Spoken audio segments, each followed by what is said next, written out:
165 చదరపు గజాలు కేవలం 15 లక్షల నుండే. స్వర్గసీమ మీ నివాసాలకు చిరునామా.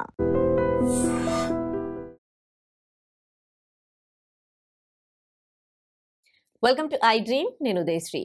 ప్రెసెంట్ స్టాక్ మార్కెట్ ఎలా ఉంది తెలుసుకుందాం. Senior stock market analyst Guruprasad గారు మనతో పాటు స్టూడియోలో ఉన్నారు, మాట్లాడదాం. Hello sir, welcome to our studio. Hi madam. Yeah sir, ఇప్పుడు ప్రెసెంట్ అయితే చాలా డౌన్లో ఉన్నట్టు అనిపిస్తోంది స్టాక్ మార్కెట్. మరి ఇన్వెస్టర్స్కి, ట్రేడర్స్కి మీరు ఇచ్చే సజెషన్స్ ఏంటి? ఎస్ మేడం, మార్కెట్ కొద్దిగా ఇప్పుడు ఎగ్జిట్ మోడ్లో ఉంది. అంటే ఎగ్జిట్ మోడ్ వచ్చి ఒక విధంగా వచ్చి అంటే ఇన్వెస్టర్స్కి కొద్దిగా ప్రాఫిట్స్ అనేది ఇప్పుడు రాదు. ఇప్పుడు అక్యుములేషన్ చేసే, అంటే ఎలా చెప్పాలంటే ఇప్పుడు పంట వేస్తున్నారు అంతే.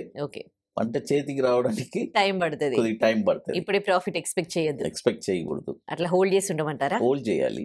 ఆ హోల్డ్ కూడా మంచి లాభాలు స్టాక్ మార్కెట్ ఎప్పుడు తెలుసుకోండి.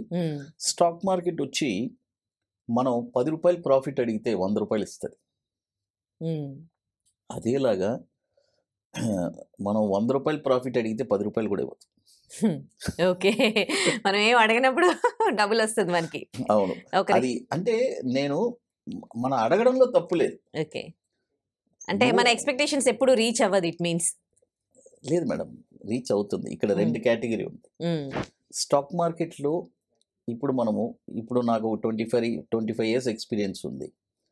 నేను ఇప్పుడు ఒక స్టాక్లో మనం అనలైజ్ చేసి ఇన్వెస్ట్ చేస్తే మనకు ఒక టైం ఫ్రేమ్ ఉంటుంది. ఒక 3 సంవత్సరాలు, 4 సంవత్సరాలు. ఈలోపు ఈ డబ్బుతో మనకు అవసరం ఉండకూడదు. ఓకే, మనది కాదు అని అనుకుని దాని మీద హోప్స్ పెట్టుకోకుండా పెట్టేసేయాలి. హోప్స్ కాదు, అసలు నీకు ఈ 4 సంవత్సరాల్లో నీకు ఎటువంటి ఇబ్బందులు ఉండకూడదు. ఓకే, నువ్వు ఎప్పుడు నీకు ఇబ్బంది, ఈ 4 ఇయర్స్లో నాకు ఈ డబ్బుతో నాకు పని లేదు, నాకు అవసరం లేదు అనుకుంటేనే ఇన్వెస్ట్మెంట్కి రావాలి. ఓకే, ఇక్కడ ఎక్కడ నష్టపోతున్నారంటే చాలా మంది ఇప్పుడు ఒక 1000 రూపాయలు ఒక స్టాక్ కొన్నారండి. మన టైం ఫ్రేమ్ ఎంత? 4 ఇయర్స్ మనం పెట్టాం. అవును, ఒక 2 ఇయర్స్లో 1000 రూపాయలు కొన్న స్టాక్ 500కి పడిపోయిందండి. పానిక్ అయిపోతాడు. ఏం చేస్తాడు? ఈ 500 కూడా ఉండదేమో అని చెప్పి, లేదంటే అతనికి ఏదైనా అవసరం ఉంటుంది, అతనికి ఏదైనా మనీ అవసరం వచ్చేసి 500కి అమ్మేసి తీసుకుని వెళ్ళిపోతాడు. నెక్స్ట్ 4 ఇయర్స్కి మన టార్గెట్ 1000 రూపీస్ కొనింది, 3000 ఉన్నది, 4000కి వచ్చేస్తుంది. ఓకే, ఇక్కడ పాయింట్ ఏంటంటే మనం ఒక ఊరికి ట్రావెల్ చేస్తున్నామండి. ఇక్కడ నుంచి చెన్నై నుంచి హైదరాబాద్కి. నేను హైదరాబాద్లోనే దిగాలి. ఎన్నో ఆటంకాలు వస్తుంది. ఎగ్జాక్ట్లీ. ఇక ఈ బండి హైదరాబాద్ వెళ్దు అని మధ్యలో దిగిపోతారు. ఓకే, అది ఒకవేళ మధ్యలో పెరిగింది అనుకోండి, అప్పుడు ఏమంటారు? బాగా పెరిగింది అనుకోండి, అప్పుడు ఏం చేయాలి? ఎక్స్పీరియన్స్ ఉండి నాకు అది పోయినా బాధలేదయ్యా, 500 కొన్నాను, 1000 రూపాయలు కొన్నాను, నాకు అది నష్టమైనా పర్వాలేదు, నేను హోల్డ్ చేస్తాను. ఎందుకంటే నా టైం అనేది ఉంది, ఆ టైం దాకా నేను చూస్తాను. ఓకే, ఆ టైం దాకా చూస్తాను. అదొకే. ఆ టైం బార్ అయితే అప్పుడు నేను బయటకు వస్తాను అనే వాళ్ళకి మాత్రమే ఇక్కడ లాభం వస్తుంది. ఓకే, మిగతా వాళ్ళు చాలా మంది నష్టపోతారు. ఇక్కడ నష్టపోయే వాళ్ళందరూ ఆ ఓర్పు, సహనం ఇది లేకుండానే స్టాక్ మార్కెట్కి చాలా ముఖ్యమైనది ఒక 3-4 ప్రిన్సిపల్స్ ఉన్నాయి. ఓర్పు ఉండాలి, మనీ మేనేజ్మెంట్ ఉండాలి, అనలైజ్, పర్ఫెక్ట్ ఎంట్రీ ప్రైస్ తెలియాలి, తర్వాత ఎగ్జిట్ ప్రైస్ కూడా తెలియాలి. ఈ 4 తెలిస్తేనే ఇక్కడ సర్వే అవ్వగలరు. లేదంటే ఇది ఒక ముళ్ళబాటే. స్టాక్ మార్కెట్ గురించి అందరికీ అవగాహన ఉండదు, కొద్దిగా నాలెడ్జ్ ఉన్నా కానీ దాంట్లో ఇన్వెస్ట్ చేస్తూ ఉంటారు. అసలు స్టాక్ మార్కెట్ గురించి అందులో ఇన్వెస్ట్ చేసే వాళ్ళకి ఏ మేర దానికి సంబంధించి అవగాహన ఉండాలి? చాలా మంచి ప్రశ్న ఇది. ఫస్ట్ ఆఫ్ ఆల్, నేను స్టాక్ మార్కెట్లో ఎంటర్ అయ్యాను, నాకు కొద్దిగా ఇన్వెస్ట్మెంట్ అంటే ఫస్ట్ మీరు డిసైడ్ చేసుకోవాలి. షార్ట్ టర్మ్ ఇన్వెస్టరా, లాంగ్ టర్మ్ ఇన్వెస్టరా, లేదంటే వెరీ లాంగ్ టర్మ్ ఇన్వెస్టరా, లేదంటే ఒక ట్రేడరా. ఫస్ట్ మిమ్మల్ని మీరు డిసైడ్ చేసుకోవాలి, మీరు ఎవరు, మీరు వచ్చి లాంగ్ టర్మా, షార్ట్ టర్మా. అనేది మీరు తెలుసుకొని మీ ఫస్ట్ ఇక్కడ ఏమవుద్దంటే బ్లైండ్గా డబ్బు ఉంది, బ్లైండ్గా ఎంటర్ అయిపోతారు మేడం. ఇంకోటి ఏ ఎడ్యుకేట్ నాలెడ్జ్ లేదు. చూడండి, మనం ఇది నేను రెగ్యులర్గా చెప్పేదే, మనం బోర్న్ అయిన కాడి నుంచి మన నాలెడ్జ్ పెంచుకోవడానికి మనం ఎంత ఖర్చు పెడతామో, మన పిల్లల చదువులు, స్కూలు, కాలేజెస్, మాస్టర్స్ అమెరికాకి పంపిస్తున్నారు, Australia, Canada, because off to gain the knowledge. But stock market మాత్రం మీరు ఏ నాలెడ్జ్, డబ్బు ఉంటే సరిపోద్దా? అదే కదా, మీరు అన్న పాయింట్ ఇప్పుడు ఎగ్జాక్ట్లీ. మీకు బై బర్తే మీకు తెలిసిపోయిందా స్టాక్ మార్కెట్ అంటే? మీకు తెలిసిపోయిందా? అదే, ఎలాంటి నాలెడ్జ్ లేకుండానే ఇన్వెస్ట్ చేసేస్తున్నారు. You should learn knowledge. నాలాగా కొన్ని వందల మంది ట్రైనర్స్ ఉన్నారు. నేను ఎప్పుడు నా దగ్గరే ట్రైనింగ్ తీసుకోవాలని నేను అనను. 100 మంది దగ్గర ట్రైనింగ్ తీసుకోండి, అందులో కూడా నన్ను ఒకరిని కలుపుకోండి అంటాను. అంటే యూ షుడ్ లెర్న్ ఫస్ట్. ఎందుకంటే ఒక్కొక్కరి దగ్గర ఒక యూనిక్ టాలెంట్ ఉంటుంది. ఎగ్జాక్ట్లీ. దాన్ని మీరు గ్రాస్ప్ చేసుకొని ఏది మీకు సూట్ అవుద్దో అది చేసుకోవాలి. ఇక్కడ పొరపాట్లు ఏం జరుగుతుంది? నేనే రాజు, నేనే మంత్రి, అన్నీ డబ్బు నా దగ్గర ఉంది, ఒకరిని నేనేంటి అడిగేది? చేతులు కాలిన తర్వాత అప్పుడు వస్తారు. స్టాక్ మార్కెట్లో మనం ఎంతోమంది చూస్తున్నాం, డబ్బులు ఎంత పోయింది, ఇంత ఎన్నో న్యూస్లు. అవును, సూసైడ్ చేసుకుంటూ ఉంటారు, ఎన్నో అంతా పోగొట్టుకొని. అన్ని నెగటివ్ గా మనం ఎన్నో జరుగుతున్నాయి. అవును, దేని వల్ల జరుగుతుంది? అవగాహన లేకుండా పెట్టుబడి పెట్టేస్తున్నారు. అవగాహన లేకుండా. ఇంకోటి అత్యాశ. 1 రూపాయి పెట్టి 10 రూపాయలు సంపాదించాలి, అలా కుదరదు.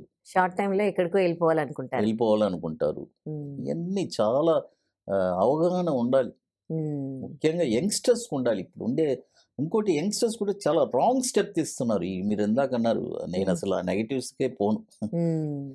ఎందుకంటే లైఫ్ అంతటితో అయిపోలేదు. అదే కదా, ఎంతో ఉంది. ఏమవుద్ది? నీకు ఏమవుద్ది? నిన్నేం చేస్తారు? అంత నువ్వు చేసిన పని కంటే ఇంతకంటే ఎక్కువ చేస్తారు. ప్రాణం ఉంటే డబ్బు సంపాదించుకోవచ్చు.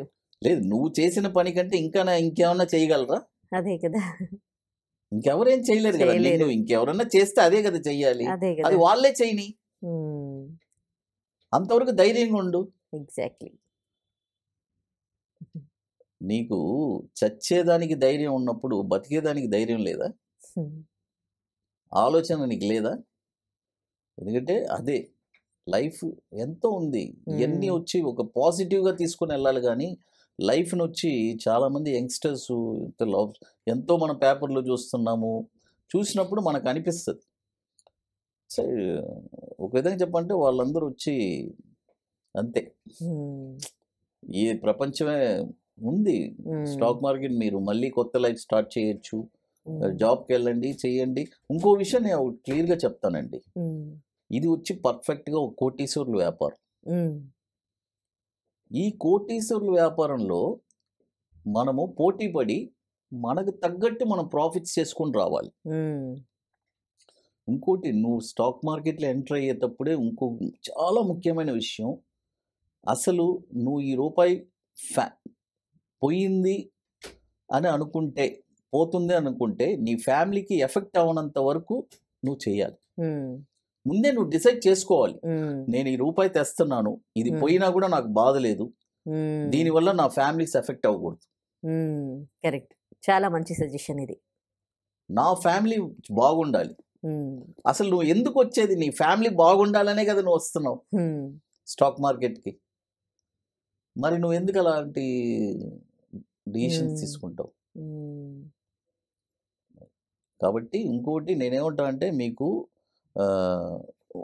బోల్డ్గా ఒక డిసిషన్ చెప్తాను. స్టాక్ మార్కెట్ మీకు కానీ సెట్ అవ్వలేదా, వెళ్ళిపోండి, వెళ్ళి వేరే ఏదైనా చేసుకోండి.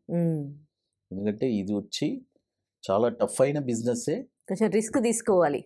టఫ్ అయిన బిజినెస్సే, చాలా ఓర్పు, సహనం అన్నీ ఉండాలి. ఉంటేనే ఇక్కడ నెగ్గగలం. ఎగ్జాక్ట్లీ. లేదు నేను ఇన్వెస్టర్గా ఉండిపోతాను, నాకు ట్రేడింగ్ గీడింగ్ ఉందంటే ఆ ఇన్వెస్టర్గానే ఉండిపోండి. అసలు మీరు సలహా కూడా ఎవరిని అడగాల్సిన పని లేదు. మీరే ఒక ఇప్పుడు బ్లూ చిప్స్ నిఫ్టీలో ఒక 10 కంపెనీలు ఉన్నాయి. ఇంకోటి అందులో కూడా ఒకేసారి మళ్ళీ ఒకే కంపెనీలో పెట్టకూడదు. చాలా మంది అదో తప్పు చేస్తారు, మళ్ళీ ఒక్క కంపెనీలోనే పెడతారు. అది పెద్ద తప్పు. ఎందుకంటే ఆ కంపెనీ మూతపడిపోతే 10 కంపెనీల్లో పెట్టండి. ఒక కంపెనీ మూతపడ్డా కూడా 9 కంపెనీలు మిమ్మల్ని కాపాడుతుంది. Good idea. రైట్. ఇప్పుడు మీరు ఈవెంట్ కండక్ట్ చేస్తున్నారు కదా, దాని గురించి చెప్తారా? Yes madam. ఇప్పుడు మనము ఆల్రెడీ 30 వర్క్షాప్ కంప్లీట్ చేసాము. 31st వచ్చి హైదరాబాద్లో మనము ఐటీసీ కోహినూర్లో సెప్టెంబర్ 27, 28 జరుపుతున్నాము. అది బుకింగ్ క్లోజ్డ్, సీట్స్ లేవు. ఎందుకంటే వెరీ లిమిటెడ్ సీట్సే మంది. ఇప్పుడు చెన్నైలో ఆల్రెడీ బుకింగ్ స్టార్ట్ అయింది. 32 వర్క్షాప్, 32వ వర్క్షాప్ జరుపుతున్నాము. అది వచ్చి November 22 and 23 already booking start అయింది. ఓన్లీ ఇంట్రెస్టెడ్ పీపుల్ మాత్రమే మనం అలౌ చేస్తాం. వీఆర్ నాట్ ఫోర్సింగ్ మీరు రాండి అని అనట్లేదు. Those having interest should call. Right. Thank you so much. Thank you madam.